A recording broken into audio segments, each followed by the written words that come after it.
Bien, hermanos, ¿cómo estuvo entonces el quiz? ¿Lo pudieron responder? ¿Sí? ¿No? ¿Sí? ¿No? Ya, revisémoslo entonces.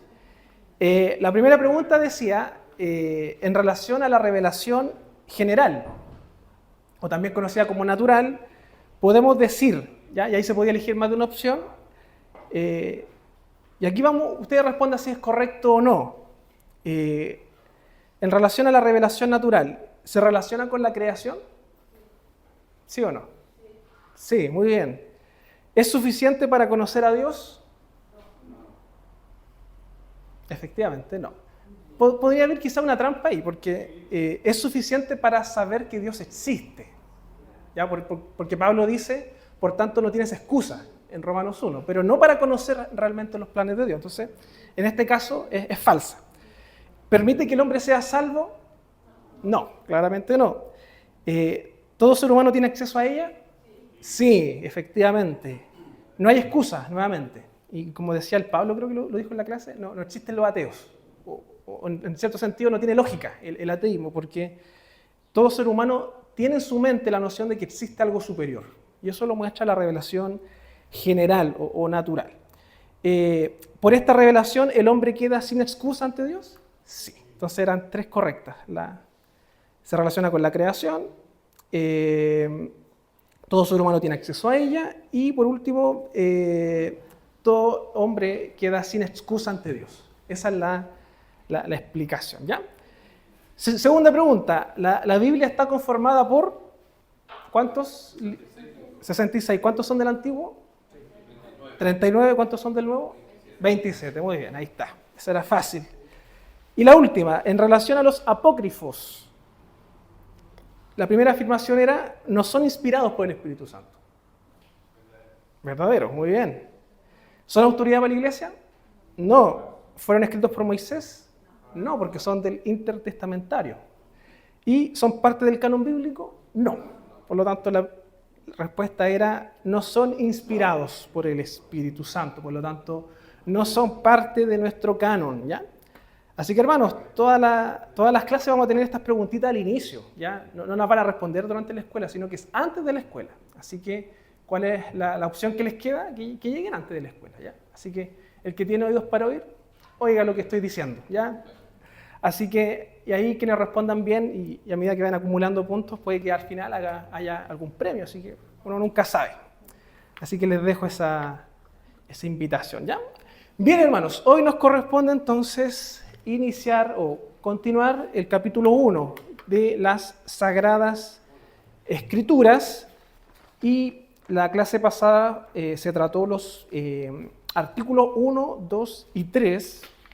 Por tanto, hoy nos corresponde ver el 4 y el 5. Hoy vamos a avanzar con esos del capítulo 1, así que vamos a leerlos de forma conjunta y vamos a desarrollar un poquito sobre esto. Así que ahí está el artículo 4 de la confesión, y vamos a ver cómo bíblicamente también damos respuesta o justificamos esto que está acá diciéndose. Así que vamos a leerlo y ustedes síganme en la lectura. Dice así: la autoridad de las Santas Escrituras, o sea, la Biblia, por la que ellas deben ser creídas y obedecidas, no depende del testimonio de ningún hombre o iglesia, sino enteramente de Dios, quien en sí mismo es la verdad, el autor de ellas, y deben ser creídas porque son la palabra de Dios. Eso es lo que nos dice la confesión. La autoridad de las Santas Escrituras, por las que ellas deben ser creídas y obedecidas, no depende del testimonio de ningún hombre o iglesia, sino que de Dios, quien en sí mismo es la verdad, el autor de ellas, y deben ser creídas porque son la palabra de Dios. Vamos a hablar el día de hoy de dos conceptos que a lo mejor ustedes lo han escuchado o no, que son los siguientes.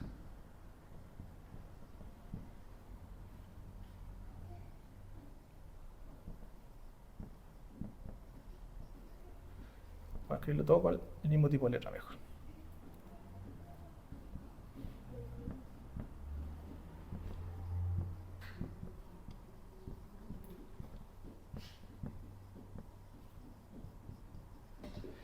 No sé si les suena o han escuchado esos conceptos.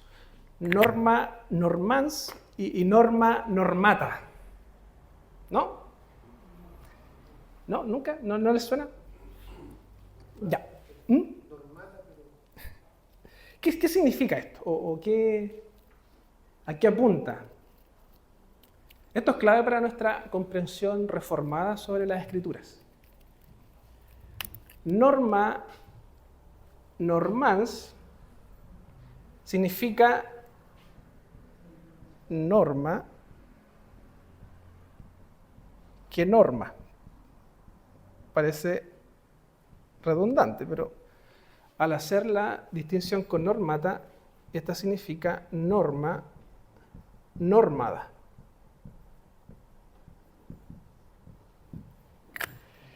¿Qué implica eso? De que existe una norma que es superior a todas, la cual norma todo, por decirlo de alguna forma. Esa es la norma normans. Pero también la Iglesia reconoce que hay normas normatas, que son normas, pero que están normadas por una norma superior. ¿Ya? Entonces, pregunta, ¿dónde está la Biblia? La primera. Para nosotros, la Biblia es la norma que norma, por decirlo de alguna forma. Y ahora bien, la pregunta es, ¿cuáles son las normas normatas o normas normadas? Ya, vamos parte por parte. Voy a anotar acá la lista. En primer lugar, ¿qué norma tiene la Iglesia que es normada por la Escritura? Ya, los credos. ¿Cuáles credos? El credo apostólico. ¿Cuál más? ¿Se acuerdan otro?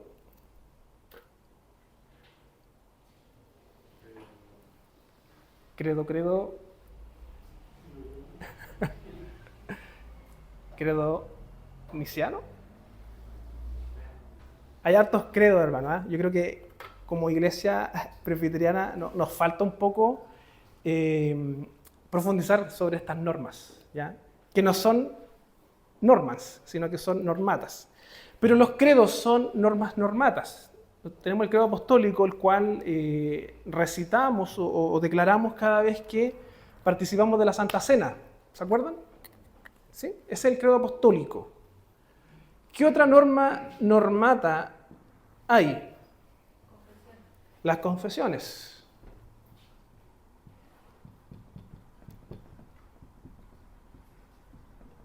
¿Cómo cuáles? Westminster es una de ellas. ¿Cuál más? Heidelberg. ¿Cuál más? Hermano Igor. La helvética, muy bien. La belga, sí, muy bien. Ya, tenemos hartas confesiones también. ¿Sí? Yo no entiendo mucho de eso, pero la iglesia presbiteriana se rige por la de Westminster. Sí. ¿Solo por esa o por...? No Eh, entiendo bien qué es una confesión. ya. Ya. Vamos a hacer la pausa entonces. ¿También habla de Lutero o no?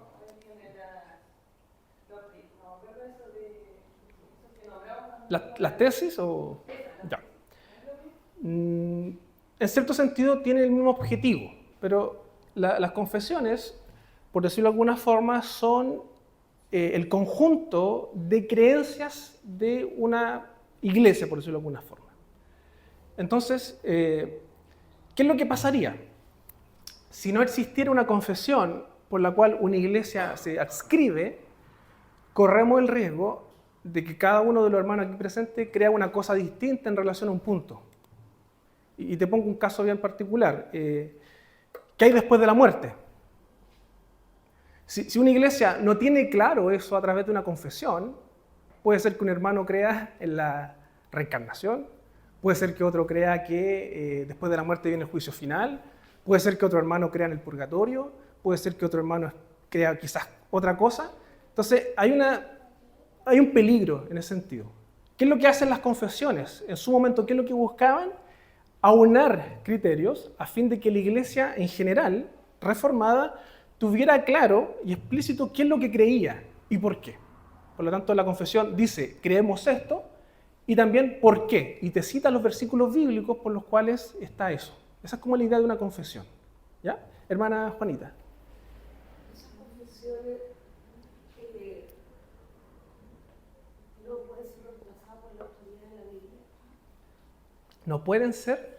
Reemplazadas por la autoridad de la Biblia, porque lo mismo que citabas tú, ¿qué pasa después de la muerte? En la Biblia hay claridad de qué pasa después de la muerte. Por eso, ¿cuál es la necesidad de esas confesiones, de esos credos? La necesidad es poder sistematizar las creencias. Porque, siendo bien honesto, la Biblia es clara con respecto a qué hay después de la muerte, pero nosotros como presbiterianos reformados no creemos lo mismo que los católicos romanos. Ellos creen en el purgatorio, por ejemplo. Y podría ser que incluso una iglesia evangélica crea otra cosa también de la vida después de la muerte. Pero están desviados de lo que la Biblia nos ha dejado, para que nosotros tengamos claridad de lo que el Señor nos dejó para que Claro. tengamos esa claridad. Y el punto es, ¿cómo la iglesia presbiteriana, hablando de nosotros, ha tenido esa claridad en la historia a través de estos documentos? No estoy diciendo que estén sobre la Biblia como autoridad, sino que la iglesia lo que ha hecho históricamente es, a través de la Biblia, poder sistematizar las cosas que creen a fin de poder enseñarlas. Ese es el propósito de los credos y las confesiones, por ejemplo. ¿Ya? ¿Sí? Jesús, pero ahí se corre el riesgo que la Biblia es inspiración de Dios. Los credos son aunar los criterios, las opiniones, bueno, me imagino que amplia y las conversaciones de pecadores. Sí, totalmente. Y de hecho, bueno, se me adelantó la pregunta, pero entre norma normans y norma normatas, ¿cuáles son inspirados por el Espíritu Santo? Solamente la Biblia, el resto no. Entonces lo otro tiene algún sentido, bueno, por lo que tú decías, para que haya como una tarjeta o una característica, la presbiteriana cree en esto. Y no sería más seguro, ¿Ya? por así decirlo, creer solo, porque la Biblia nos entrega. Es que en la práctica eso es lo que buscan las normas normatas. Entonces estaría innecesario. ¿Mm? Sería innecesario. Es que la misma historia demuestra que es necesario. ¿Por qué usted no es mormona? Bueno, tú dices que no es necesario por la calidad de pecadores que somos. ¿Por qué no somos testigos de Jehová?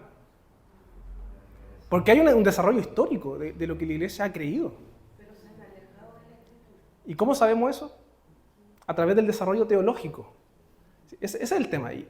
Hermano Igor. Lo que pasa es que las confesiones de fe fueron hechas principalmente casi por los primeros siglos del siglo XVI.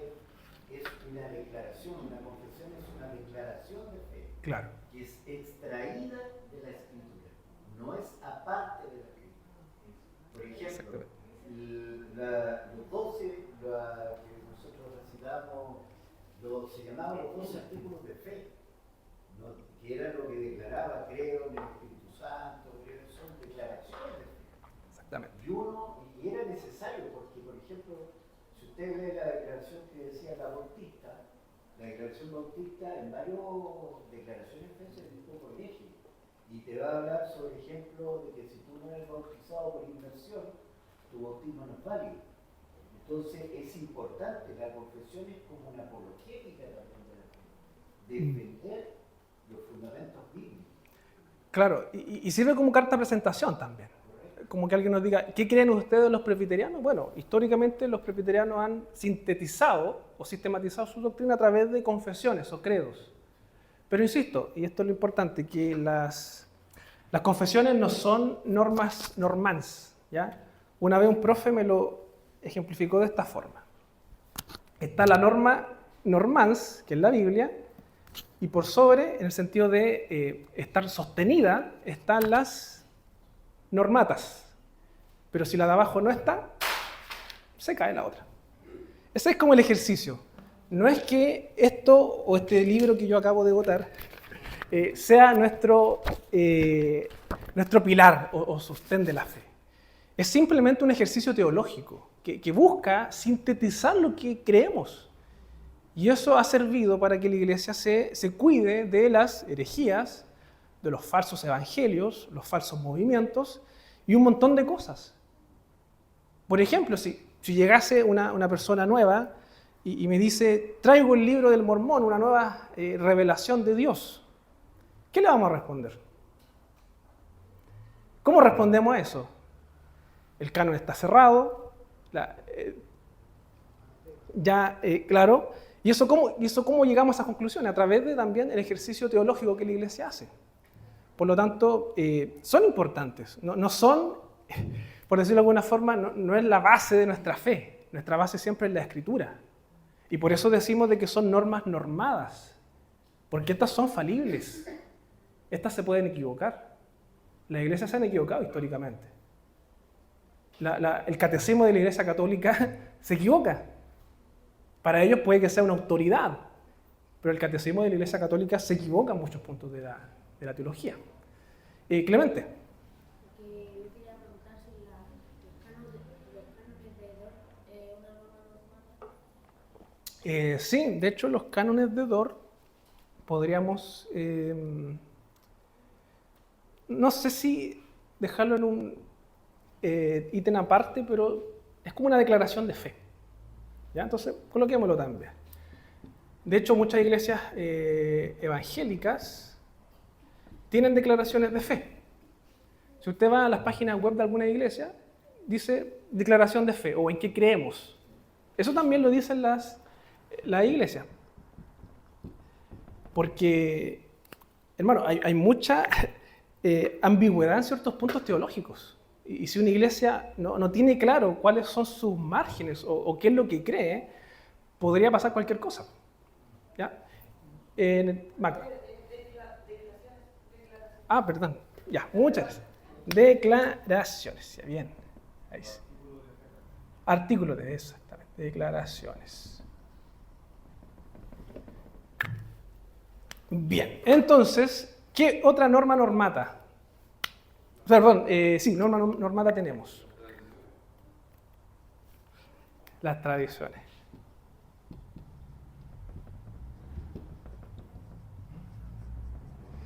Las tradiciones. Y esto es peligroso, porque para la Iglesia Católica Romana, la tradición está por sobre la Biblia. Entonces, por eso esta distinción es importante. Y ahí puede quedar la grande, porque va a depender muchas veces del líder de turno. No sé si ustedes se han fijado, pero parece que el Papa de ahora, como que en cierto sentido tiene un espíritu reformista, y como que están buscando corregir ciertas cosas. Entonces, y hay algunos que se oponen. Históricamente hemos creído esto, pero ¿qué es lo que prima?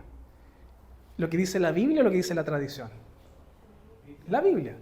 Entonces, hay que tener también cuidado con eso, pero las tradiciones son normas normatas. Son autoridad en la medida que están sujetas a la Escritura. Si una tradición no es bíblica, la iglesia tiene que dejar esa tradición. Así de simple. Si en alguna parte la confesión de fe de Westminster enseña algo que no es bíblico, se elimina o dejamos de creerla. O hacemos una observación. Nosotros, como Iglesia Presbiteriana de Chile, creemos de que este punto de la confesión está erróneo. Y listo. Pero no son la autoridad final. ¿Qué otra norma normata tenemos? ¿Sí? Puede ser ahí los líderes. Muy bien. Esto está dentro de tradiciones, pero podemos colocarlo como el gobierno. Lo digo porque un día fuimos a la casa de mi mamá y estaba invitado el sacerdote de la iglesia de la iglesia. ¿Ya? Y era de mi edad, era joven, venía de afuera. Y él, estuvimos ahí debatiendo algunos puntos. Y bueno, yo también me quedé en la iglesia católica hasta los 18. Entonces yo creo que las personas de la iglesia católica como que lo que dice pura es ley, por así decirlo. En la católica, Sí, en la evangélica también. también. Sí, sí, por eso dije Sí, el pastor dice, claro, lo que ellos dicen es lo que vale. exactamente. Los gobiernos o las autoridades son norma normata o son norma para la iglesia en la medida que esas autoridades se someten a la escritura. Por lo tanto, si un pastor, un líder, o un papa, un obispo, lo que sea, no se somete a la escritura, el creyente tiene pleno derecho a no obedecer. Hermano Igor. De hecho, en la iglesia, si no tratan de vivir susceptibilidad, la mayoría de esos lugares son tradiciones. Lo que dijo el pastor se transmite generacionalmente y no necesariamente escrito.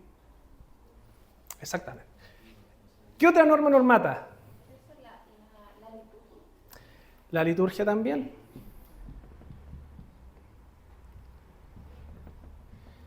La liturgia es una especie de norma que enseña, que promueve algo, pero en la medida que es bíblica.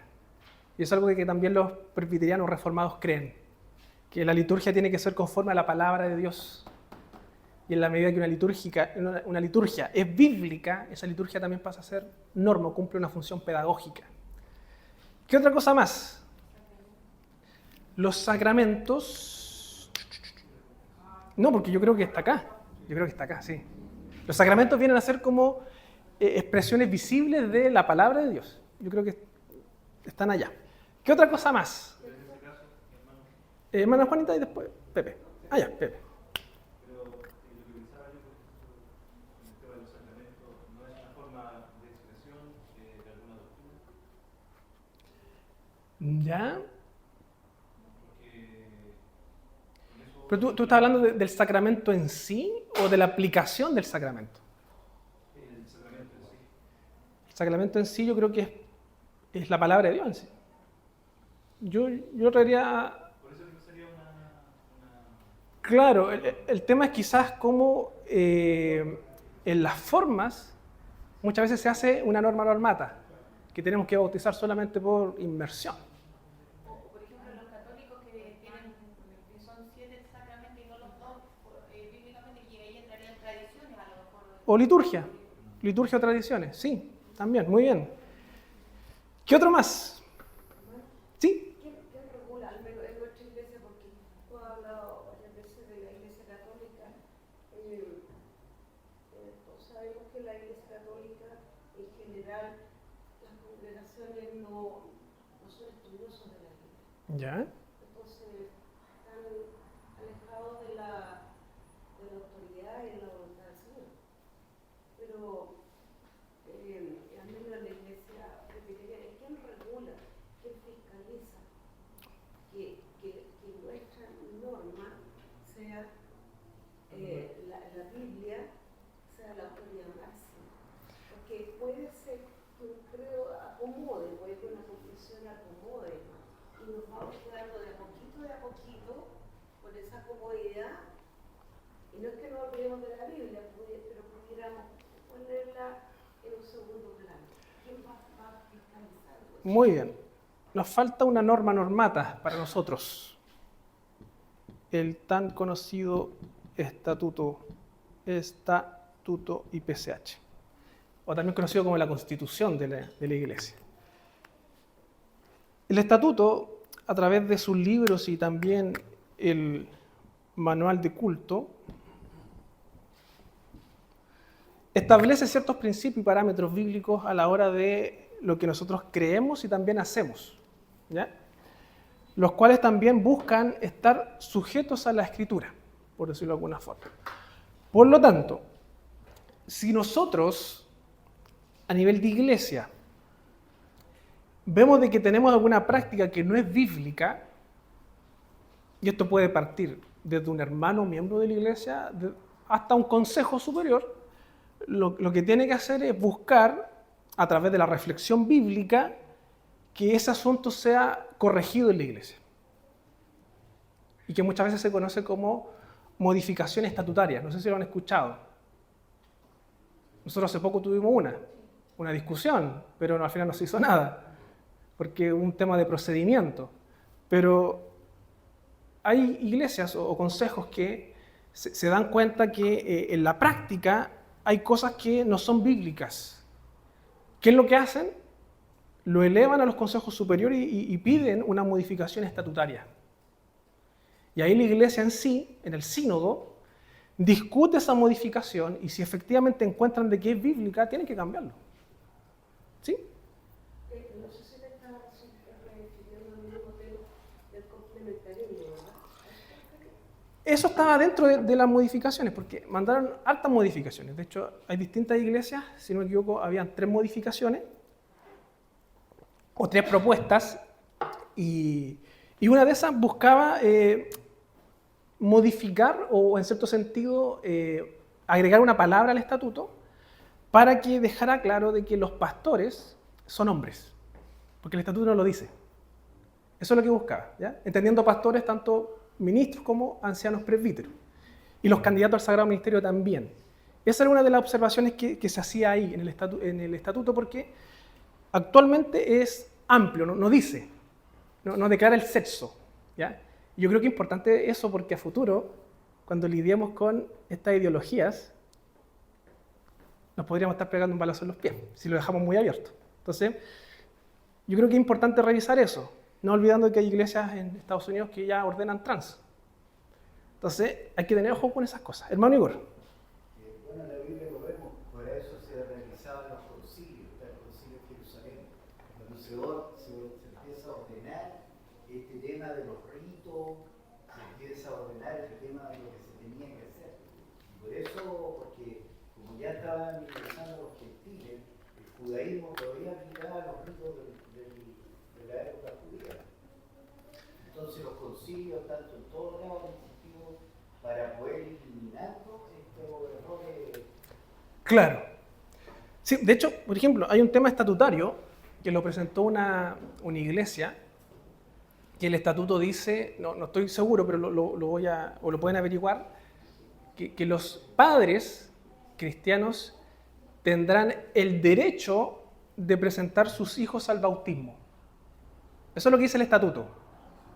Los padres, miembros de la iglesia, tienen el derecho a presentar a sus hijos tan prontamente al bautismo. Suena súper bien. El tema es que, al menos en la comprensión reformada, eso además de un derecho, es una obligación, es un deber. Porque es parte de la teología del pacto, que es lo que nosotros vemos en la Escritura. Por lo tanto, ¿qué es lo que se estaba buscando ahí? Cambiar esa palabra de derecho a deber u obligación. Los padres cristianos, miembros de la iglesia, tienen el deber u obligación de presentar a sus hijos al bautismo. ¿Por qué? Porque entendemos de que es una norma que está en la Biblia. Claro, sale como derecho, si no me equivoco. Entonces, ¿qué podría pasar? Que yo, como soy papá hace poquito, podría decir perfectamente a la iglesia que yo no quiero bautizar a mi hijo acá. Estoy en mi derecho estatutariamente, pero bíblicamente estoy fallando a lo que el Señor manda. Entonces, hay un tema ahí. Entonces, por eso es importante que la iglesia esté constantemente revisando sus prácticas. ¿Qué cosas tenemos escritas? Porque eso también nos puede jugar en contra. Y lo último, y esto me estoy saliendo un poquito del tema, pero yo estoy trabajando en una comisión sinodal de los reglamentos de la iglesia.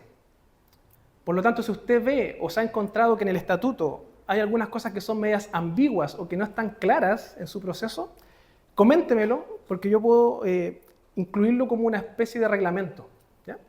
Y eso es bien interesante porque el estatuto también deja muchas cosas de forma general.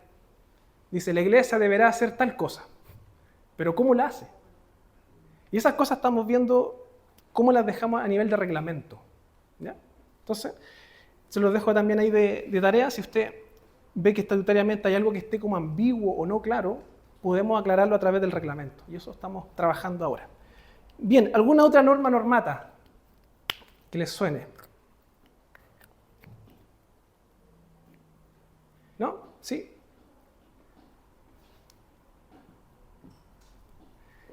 ¿Pueden ser los libros? ¿Sí? La teología sistemática. Yo lo colocaría como desarrollo doctrinal.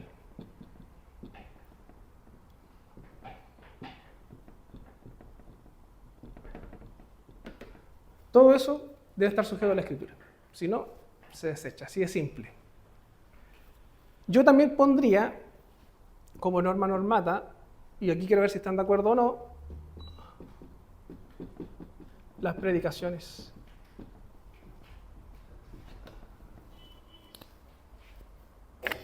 Va a sonar raro, pero bajo esta comprensión, las predicaciones no son la autoridad final. Porque quien predica puede perfectamente equivocarse o desviarse de la autoridad bíblica. Por lo tanto, ¿qué es lo que hace la iglesia?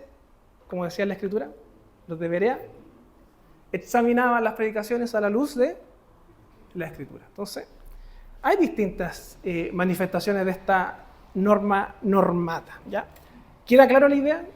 ¿Sí? Hermano Igor. Para eso está el presbiterio, ¿no?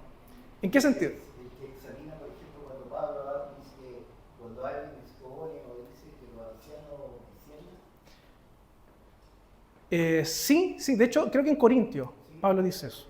Y cuando dice, y los demás después juzguen. Ahí está hablando de los presbíteros. Cuando está hablando de las profecías, que profetizan en orden, y después los demás juzguen. Ahí está hablando del consejo, sí. Pero tiene que ser conforme a la Escritura. Ya, bien. Hermanos, 2 Timoteo 3:16. ¿Qué es lo que dice? Si alguien lo tiene, que lo lea. 2 Timoteo 3:16. Ya, por favor. Toda la Escritura es inspirada por Dios y útil para enseñar, para redarguir, para corregir, para instruir. Toda Escritura es inspirada por Dios. ¿Qué significa inspirada? Exhalada, como el aliento. Viene de la boca de Dios. Eso es lo que está diciendo Pablo. Y es curioso porque acá lo más probable es que Pablo está haciendo referencia al Antiguo Testamento. Toda la Escritura, lo que ellos tenían ahí en ese momento como Escritura. Segunda de Juan 5:9. Si alguien lo tiene, que lo lea.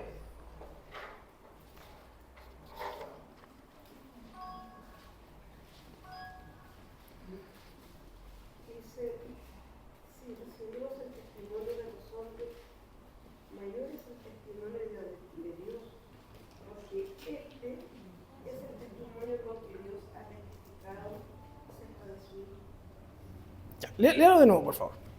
Si recibimos el testimonio de los hombres, mayor es el testimonio de Dios, porque este es el testimonio con que Dios ha testificado acerca de su Hijo. Exactamente. Muchas gracias, hermana Juanita. Primera Tesalonicenses 2:13. Si alguien lo tiene, que lo lea.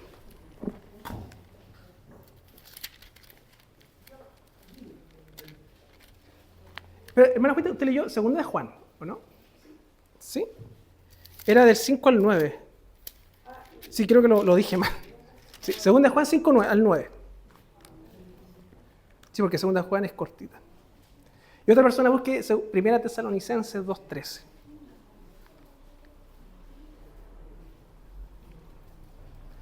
Segunda de Juan 1 del 5 al 9.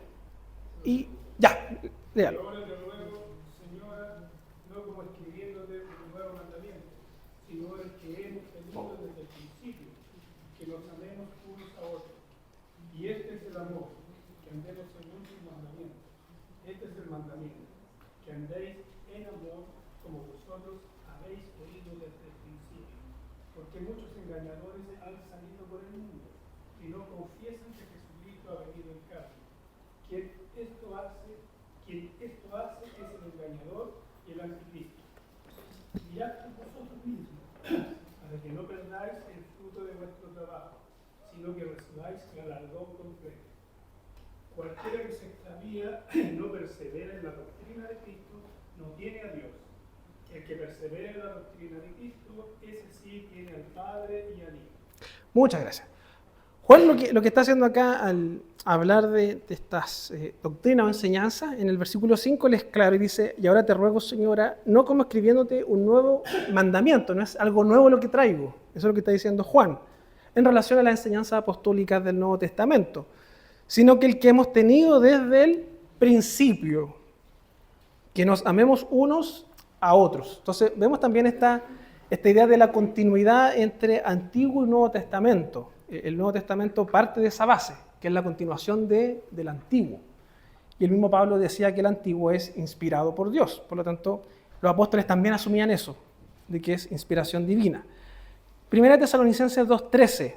Por lo cual también nosotros, sin cesar, damos gracias a Dios, de que cuando recibiste la palabra de Dios, lo oísteis, la recibiste no como palabra de hombre, sino según es en verdad la palabra de Dios, la cual actúa en nosotros, los creyentes.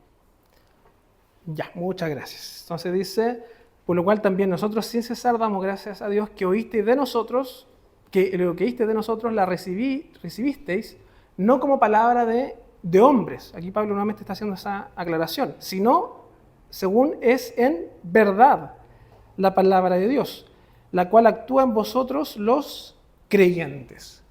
Por lo tanto, los apóstoles del primer siglo tenían en mente esto también, de que lo que ellos estaban enseñando no era algo inventado por ellos, sino que era la continuación de lo enseñado en el Antiguo Testamento.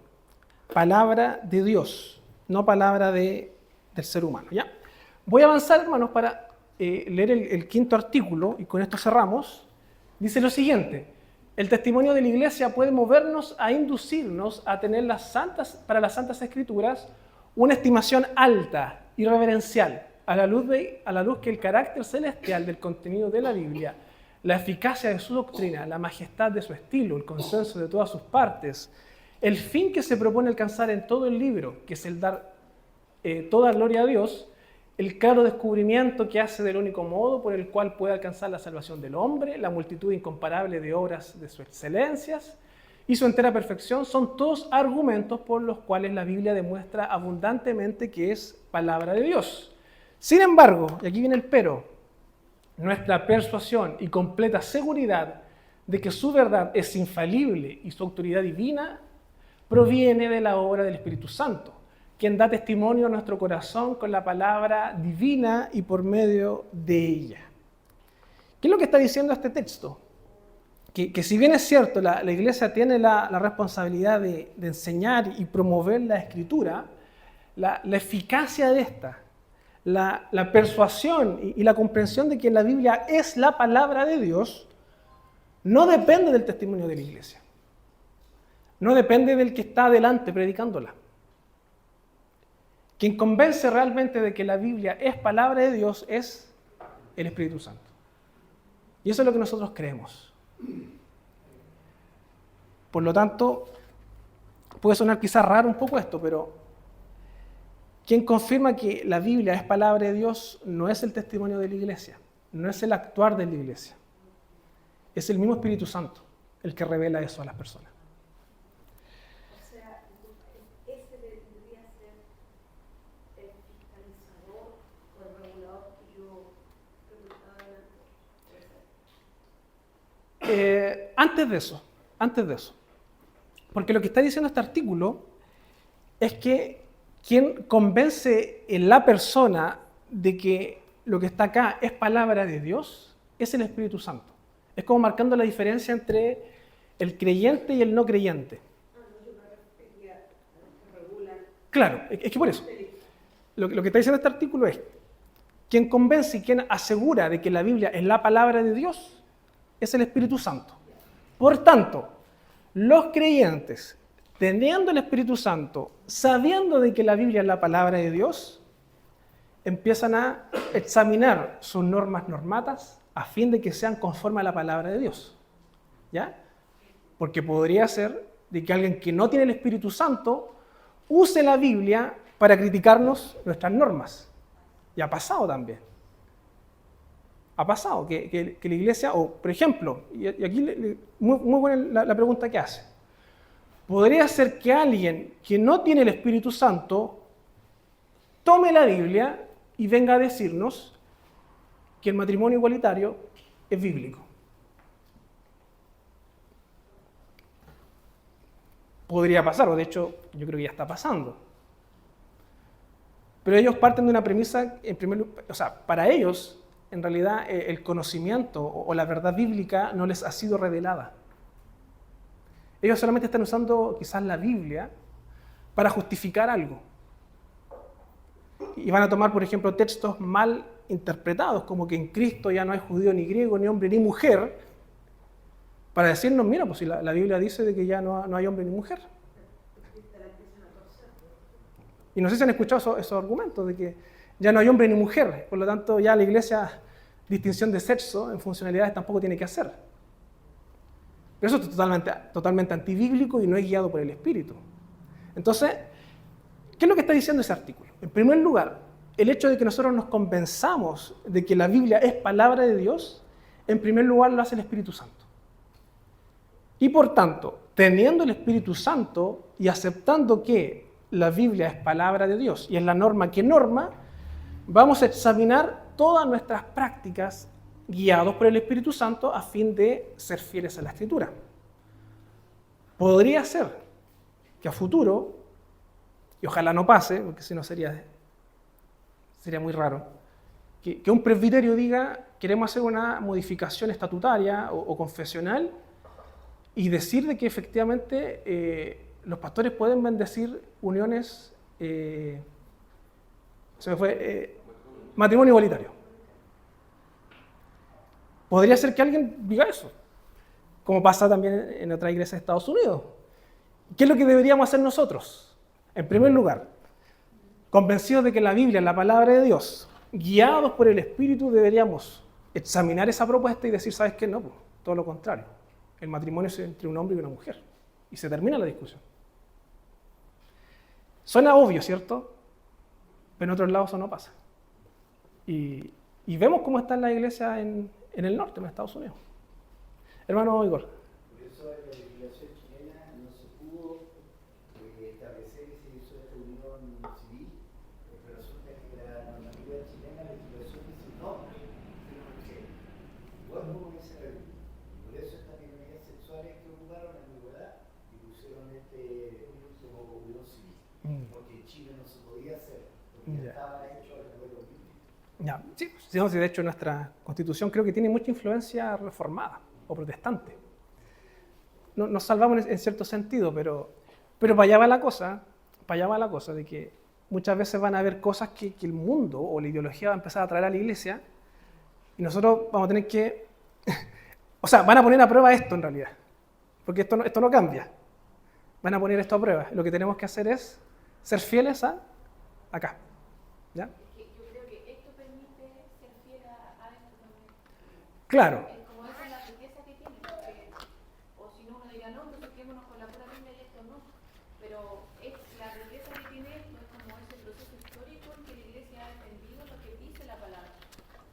Exactamente. De hecho, creo que mira, la misma confesión tiene un capítulo del matrimonio, capítulo 24, que va a hablar de eso. ¿Y qué es lo que parte diciendo? El matrimonio debe verificarse entre un hombre y una mujer. Listo. Entonces ya una declaración confesional nos está resguardando, en cierto sentido, o de forma inicial, algo que hemos creído históricamente. Entonces fíjense, todas estas iglesias reformadas o incluso presbiterianas de Estados Unidos que ahora casan hombres con hombres o mujeres con mujeres, lo primero que tuvieron que hacer fue abandonar esto. Fue lo primero que tuvieron que hacer. Y en la medida que empiezan a abandonar estas cosas, se abre el paraguas de diversidad y empiezan a interpretar esto como les conviene. ¿Sí? Estaba pensando yo y trataba de hacerme la crítica. Si esas iglesias que eran confesionales, ¿cierto? Que sobre todo mantenían su confesión de fe de Westminster, no sé si la anglicana lo mantiene o no, o iglesias presbiterianas, no sé si están permitiendo el matrimonio igualitario en otras partes del mundo. Ellos entonces ya no están basándose en la declaración de fe de Westminster, porque no pueden pasar por sobre lo que ya está en los artículos. Exactamente. Sí, de hecho, nosotros a nivel estatutario, por ejemplo, creemos o establecemos a nivel de estatuto que una de las formas de disciplinar, o uno de los motivos para disciplinar a alguien, es ir en contra de la confesión de fe de Westminster, por ejemplo. ¿Ya? Entonces, claro, para evitar eso, lo que tienen que hacer en primer lugar es dejarla de lado y dejar abierto el campo de libre pensamiento, por decirlo de alguna forma. Entonces, no quiero decir que esto sea como lo máximo en nuestro desarrollo. Lo que estoy diciendo y lo que quiero decir es que todas estas normas normatas nos ayudan en el día a día a tener claro y tener un terreno delimitado para saber dónde nos estamos moviendo. No son la autoridad final de la iglesia, son falibles, se pueden equivocar. Lo único que no se equivoca y que no cambia es la Biblia, la norma que norma. Pero todo esto tiene que estar sujeto constantemente a revisión, para estar seguro de que efectivamente lo que está diciendo acá es bíblico. Y eso es lo que vamos a estar haciendo más adelante en la confesión, ¿sí? De hecho, no sé si voy a generar más complejidad, pero de hecho los protestantes creemos que los libros de la Biblia son inspirados por Dios y que Dios guió para que el canon bíblico fuera una decisión correcta de la iglesia, pero no le otorga el mismo grado de infalibilidad a la inspiración de cada libro como a la selección de los libros. A diferencia de la Iglesia Católica, que dice que la palabra es infalible, pero que también la decisión de la Iglesia es infalible. O sea, La tradición o el sagrado magisterio. entonces, eso. Sí, es importante eso, hermanos. Uy, se me olvidó colocar algo aquí. ¿Qué versión de la Biblia usar? ¿Cómo regulamos eso? Se lo han preguntado, ¿no? Porque claro, acá hablamos de la Biblia. ¿Pero qué versión de la Biblia? ¿Cómo se dice? La Sagrada Reina Valera, que fue escrita por católicos. Pero reformado. Claro. La que tenga menos intervención del hombre. Todas las Biblias tienen intervención de hombre. La que esté más sujeta a la original. Exactamente. Y ahí viene un trabajo que es más profundo. ¿Cómo saber qué versión es más fiel a la original? Entonces, al menos nuestro estatuto, si no me equivoco, establece que nosotros ocupamos la Reina Valera. Porque ha encontrado que dentro de su contenido es una de las más fieles al original, ¿ya? Creo que también se permite la NBI a nivel de culto.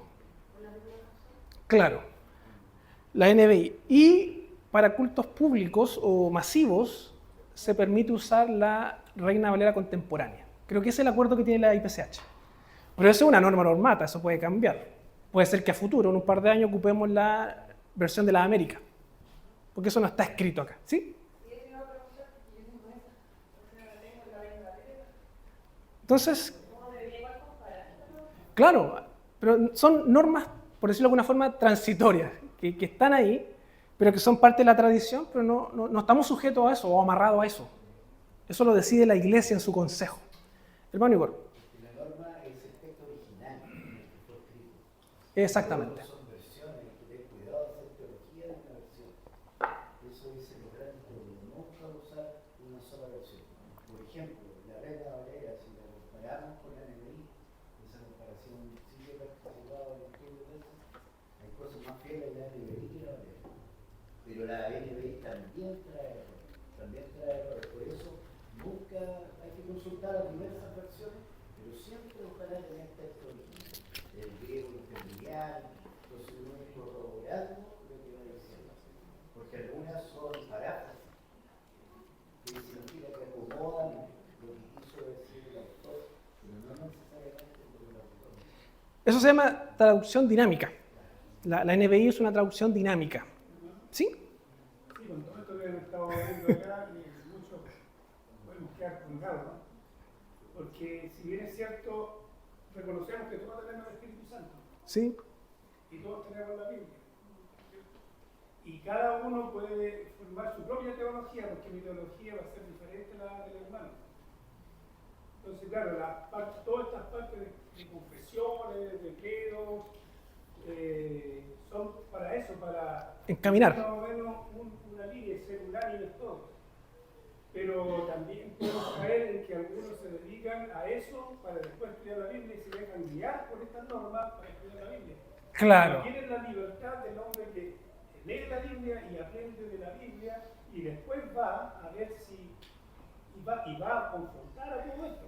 Tiene que confrontar si está correcto, como lo hacían los hermanos de Vereda, que debería, que ellos, como tenían conocimiento, confrontaban lo que le estaba diciendo la Biblia. Claro, Entonces hay que tener cuidado ahí con eso de que, sí. y también aquí se me presentó esa duda, que hay tantas versiones.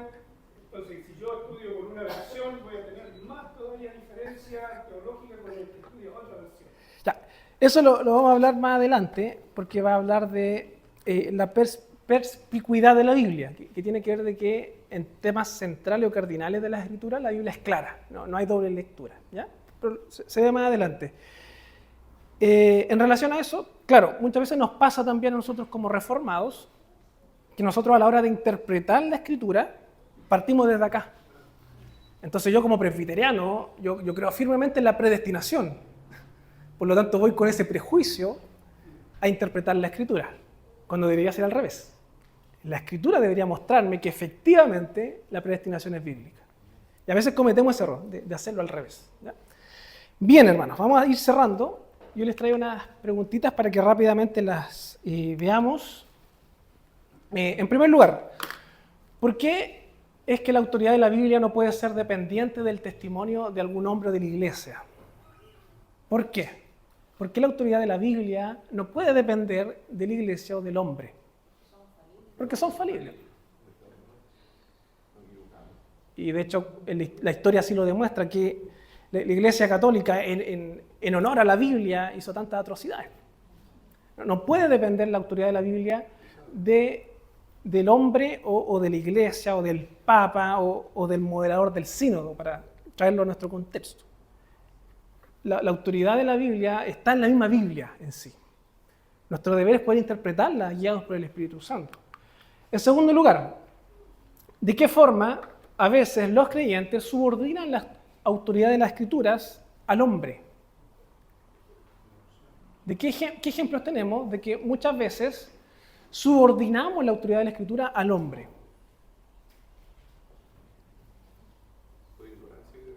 ¿Ya? Pero ejemplos prácticos. ¿Ya? Lo del Papa. Los pastores, los apóstoles. ¿Qué más? Las tradiciones. ¿Qué más? El gobierno, la liturgia. Claro, a veces pasa de que queremos que la Biblia diga lo que nosotros queremos decir, cuando en realidad nosotros deberíamos decir lo que dice la Biblia. Entonces, ahí hay que tener también ese cuidado. Y por último, porque si la Biblia tiene un origen divino, que es palabra de Dios, no siempre tiene como resultado la fe en el hombre cuando es confrontado por ella.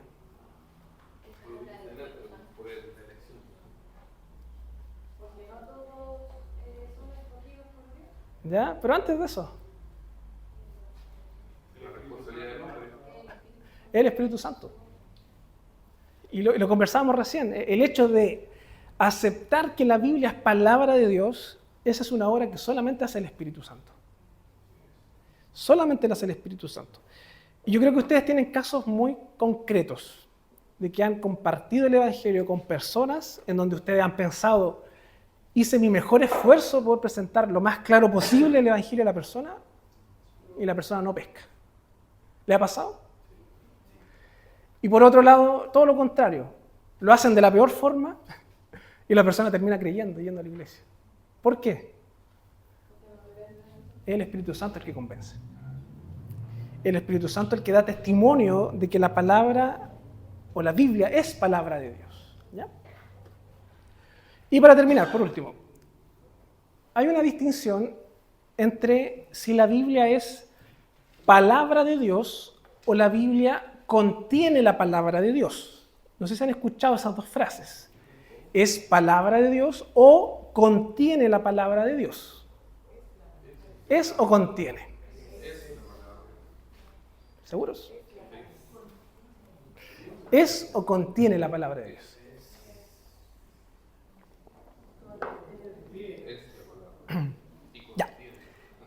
investiguen esto.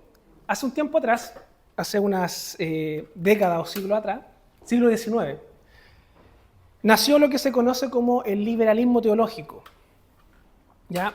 Que tendió a buscar un lado más racional en la fe. Entonces, ¿qué pasó? Que hubieron ciertos movimientos que intentaron responder ante el liberalismo teológico, y que es lo que se conoce como la neo-ortodoxia, dentro de los cuales se destaca Karl Barth, o los barthianos, Karl Barth. Y Karl Barth, en su desarrollo, lo que él dice o termina diciendo es que la Biblia contiene la palabra de Dios. El problema es que el desarrollo teológico de Karl Barth lo que estaba haciendo era mostrar que la eficacia de la Escritura depende sí o sí de la experiencia de quien la lee. Por lo tanto, esto no es palabra de Dios. Pero si yo la leo y esto produce algo en mí, se convierte en palabra de Dios.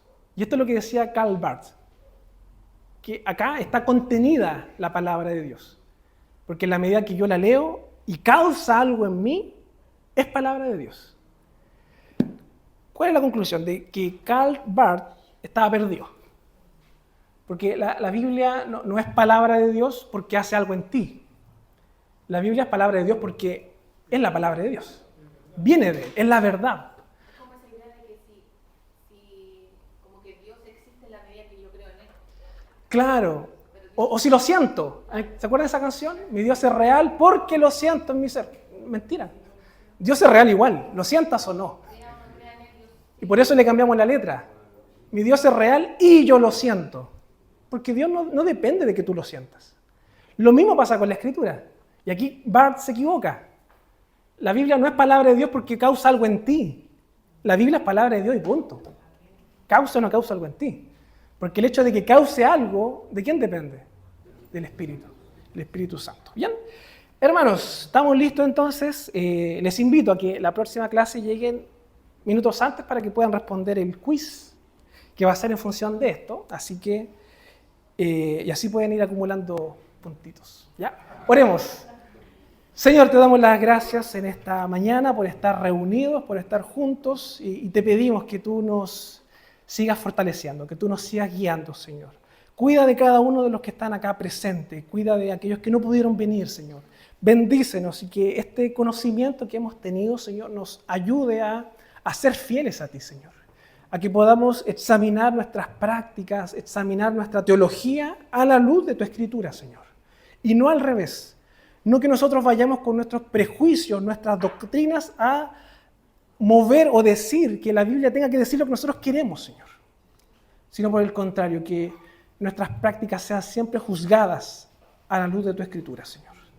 Te damos gracias por el privilegio que nos das de poder saber y tener la convicción de que la Biblia es palabra de Dios, es tu palabra, Señor.